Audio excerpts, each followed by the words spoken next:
सासूबाई, तुम्ही टेन्शन घेऊ नका. खरं सांगायचं म्हणजे मला आता या गोष्टींची सवयच झाली आहे.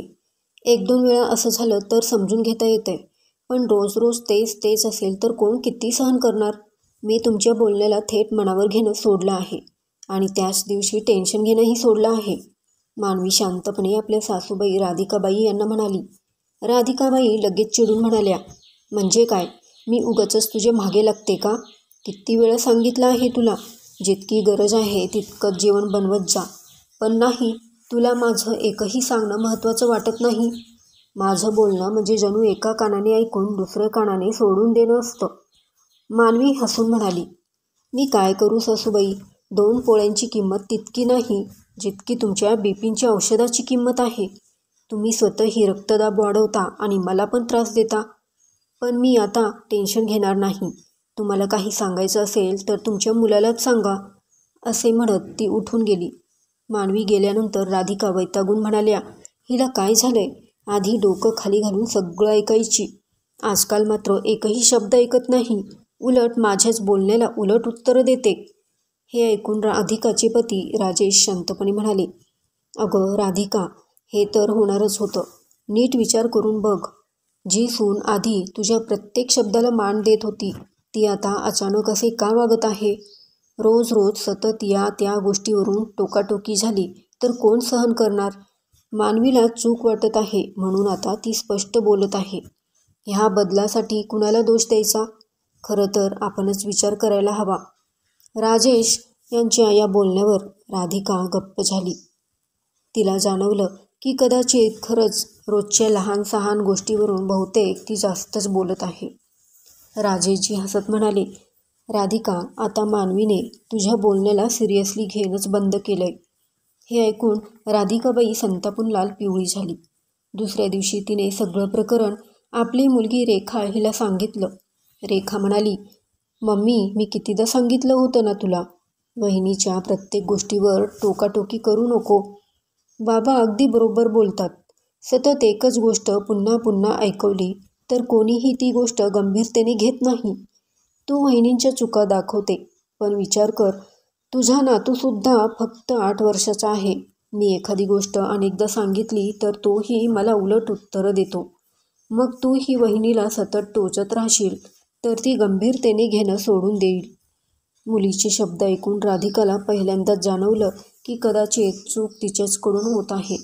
म्हणून तिने स्वतःत थोडा बदल करण्याचं ठरवलं. दुसऱ्या दिवशी मानवी चहा करत होती. चहा उकळून गॅसवर सांडला. राधिका हे सगळं पाहत होती. तिच्या तोंडातून टोमणा बाहेर पडणारच होता, पण तिने स्वतःला रोखलं.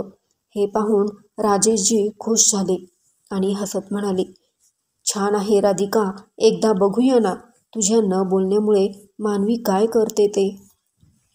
मानवीने स्वतःच गॅस स्वच्छ केला आणि शांतपणे काम करत राहिली. हे पाहून राधिकाला जाणवलं की खरंच प्रत्येक वेळी रागवण्याची गरज नसते.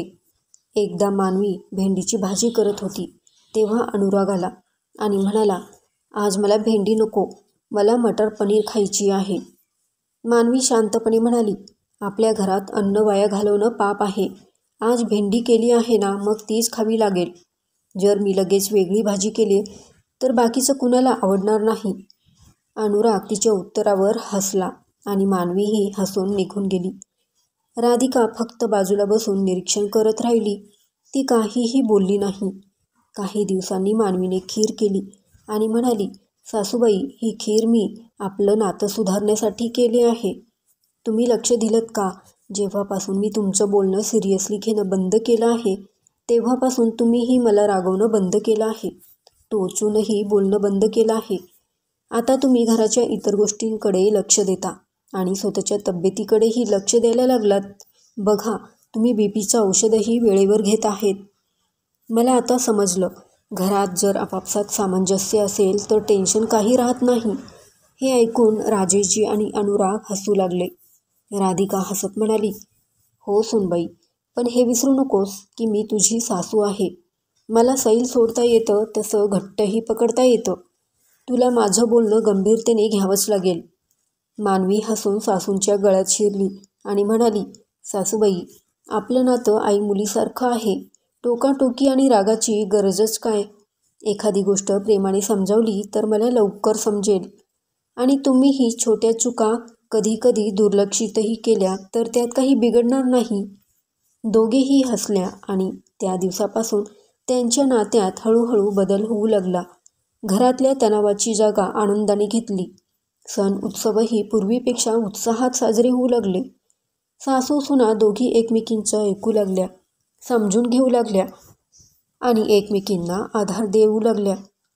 तर मित्रमैत्रिणींनो, कथा कशी वाटली कमेंट करून नक्की कळवा.